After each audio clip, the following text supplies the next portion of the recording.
మార్కాపురం జిల్లా కొమరోలు మండలం కసికపల్లె గ్రామంలో 33/11 కేవీ సబ్ స్టేషన్ను మంత్రి గొట్టిపాటి రవికుమార్ ఎమ్మెల్యే అశోక్ రెడ్డితో కలిసి ప్రారంభించారు. ఇచ్చిన మాటల ప్రకారం కూటమి ప్రభుత్వం ఒక్క రూపాయి కూడా విద్యుత్ ఛార్జీలు పెంచలేదని, భవిష్యత్తులో పెంచబోదని మంత్రి రవికుమార్ అన్నారు.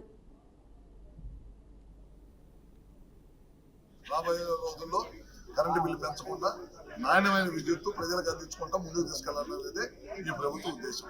అట్లానే గదులకు సంబంధించి కొన్ని సబ్స్టేషన్స్ కానీ, డివిజన్ ఆఫీస్ కానీ, అట్లానే 220 kV అన్ని ప్రాంతంలో రిక్వెస్ట్లు ఉన్నాయి.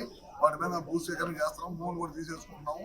తొందరలోనే రాయితీ ప్రకారం ఒక్కొక్కటి వరుసలు ఇచ్చుకుంటూ వెళ్ళిపోయి గిద్దలూరు, మార్కాపురం, కనిగిరి ఈ ప్రాంతాల్లో కొత్తగా ఏర్పడిన జిల్లా మా డిపార్ట్మెంట్ తరపు నుంచి ఏ ఒక్క సమస్య ఉన్నా సరే తీసుకొని తప్పకుండా చేస్తాము.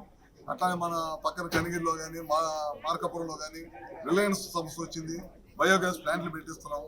మన అశోక్ రెడ్డి గారు కూడా అడిగారు మా ప్రాంతంలో కూడా ల్యాండ్ ఇస్తాం పెట్టించమని.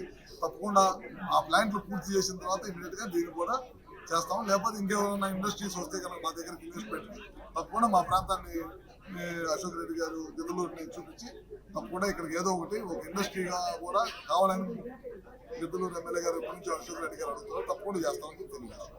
మన అశోక్ రెడ్డి గారు కూడా అడిగారు మా ప్రాంతంలో కూడా ల్యాండ్ ఇస్తాం పెట్టించమని. తప్పకుండా ఆ ప్లాంట్లు పూర్తి చేసిన తర్వాత ఇమీడియట్ గా దీన్ని కూడా చేస్తాము. లేకపోతే ఇంకేమైనా ఇండస్ట్రీస్ వస్తే కనుక మా దగ్గరికి ఇన్వెస్ట్మెంట్కి తప్పకుండా మా ప్రాంతాన్ని అశోక్ రెడ్డి గారు గిద్దలూరుని చూపించి తప్పకుండా ఇక్కడికి ఏదో ఒకటి ఒక ఇండస్ట్రీగా కూడా కావాలని గిద్దలూరు ఎమ్మెల్యే గారు ఎప్పటి నుంచి అశోక్ రెడ్డి గారు అడుగుతున్నారు. తప్పకుండా చేస్తామని చెప్పి తెలియజేస్తాం. రాబోయే రోజుల్లో కరెంటు బిల్లు పెంచకుండా నాణ్యమైన విద్యుత్తు ప్రజలకు అందించుకుంటా ముందుకు తీసుకెళ్లాలనేదే